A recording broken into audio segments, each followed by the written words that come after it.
Bismillahirrahmanirrahim. Assalamualaikum warahmatullahi wabarakatuh. Yang kami hormati Bapak Ibu dan saudara-saudaraku sekalian, khususnya yang kami hormati Bapak dosen pengampu di mata kuliah kewirausahaan Bapak Faruk Abdurrahub MPD. Kami dari Sekolah Tinggi Agama Islam Perguruan Tinggi Dakwah Islam Indonesia, jurusan Hukum Ekonomi Syariah, nama tahun 2022-2023. Nama saya Muhammad Baidowi. Izin ingin menyampaikan mata kuliah kewirausahaan yang dengan tema adalah Service Excellence dan Making Money Without Money. Ini adalah tugas mata kuliah kewirausahaan, baik itu sebagai perkenalan kami. Assalamualaikum warahmatullahi wabarakatuh. Assalamualaikum warahmatullahi wabarakatuh.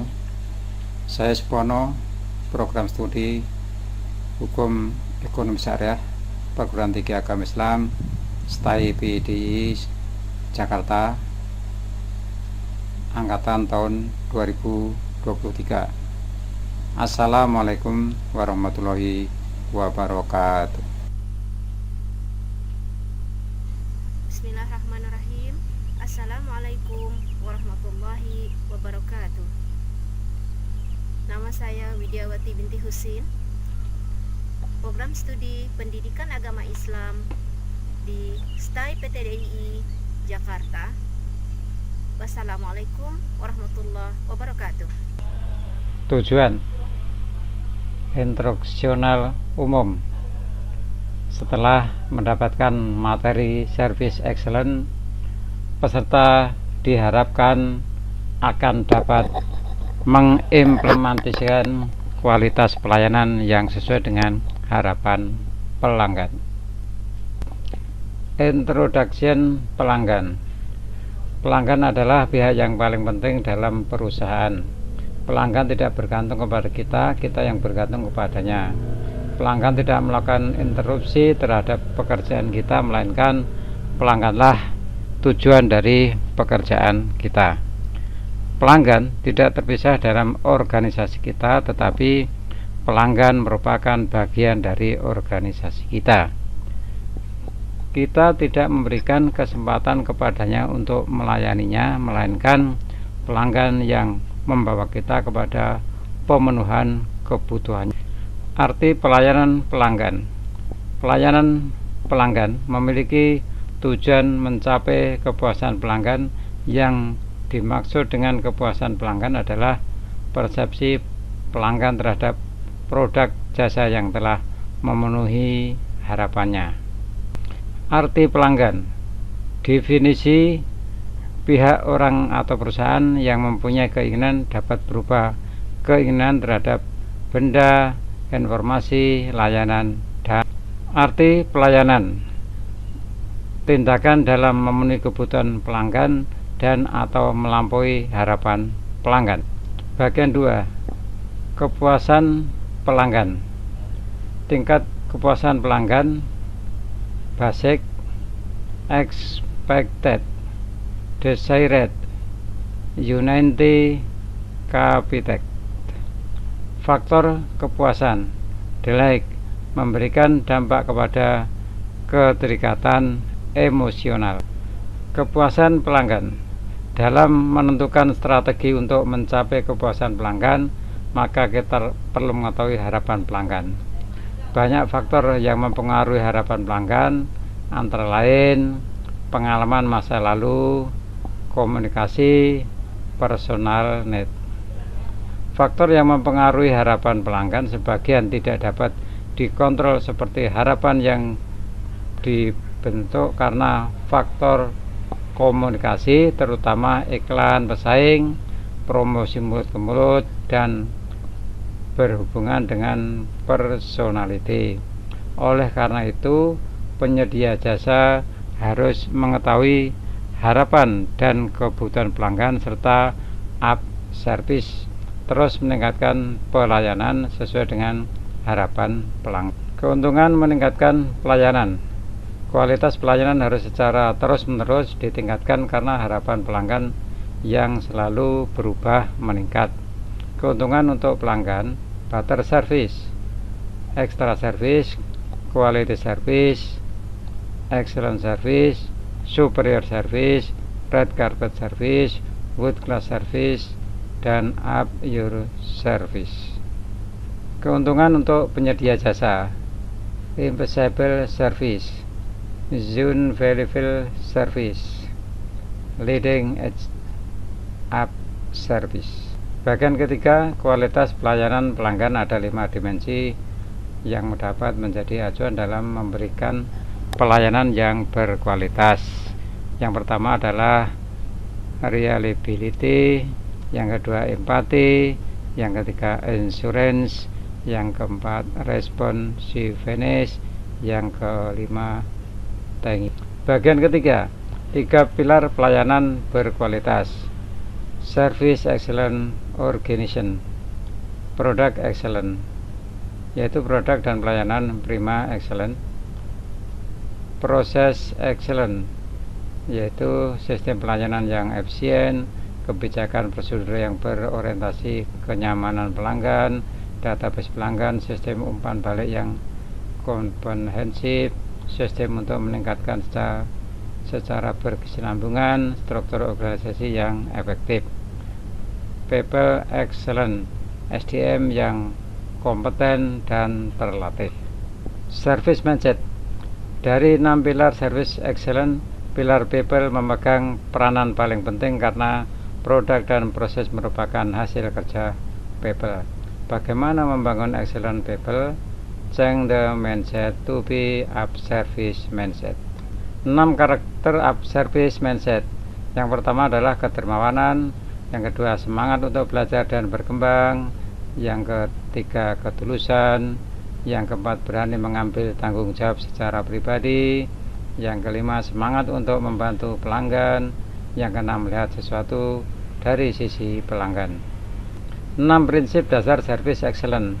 Understand your customer, create informed customer, create positive impression, find a yes for and from the customers, practice consistency, never settle. Cara memulai usaha dari nol tanpa modal hingga jadi sukses.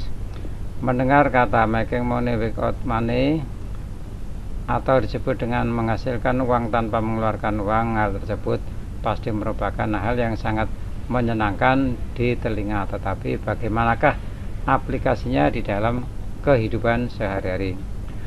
Membangun bisnis yang menghasilkan tidak akan dapat dilakukan dalam waktu singkat.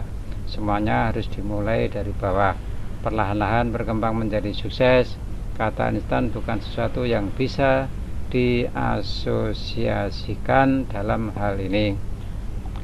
Jika Anda berniat untuk menjadi pebisnis, maka mengetahui cara memulai usaha dari nol tanpa modal berikut ini dapat membantu Anda. Tanpa modal yang dimaksud di sini berarti Anda tidak memerlukan biaya besar untuk memulainya, namun memiliki beberapa hal esensial untuk bisa membantu bisnis berjalan di awal. Hal tersebut dapat berbentuk peralatan, lokasi, ataupun keterampilan. Agar tidak semakin penasaran, marilah kita mulai mencari tahu bagaimana macam cara memulai bisnis yang tidak memerlukan modal berikut ini. Seperti apa cara memulai usaha dari nol tanpa modal? Memulai sebuah usaha tidak selalu membutuhkan banyak modal. Terkadang Anda memulainya menggunakan sedikit atau tanpa modal sama sekali. Mungkin ide bisnis ini bukanlah sesuatu yang meyakinkan, namun bukan tidak mungkin dilaksanakan.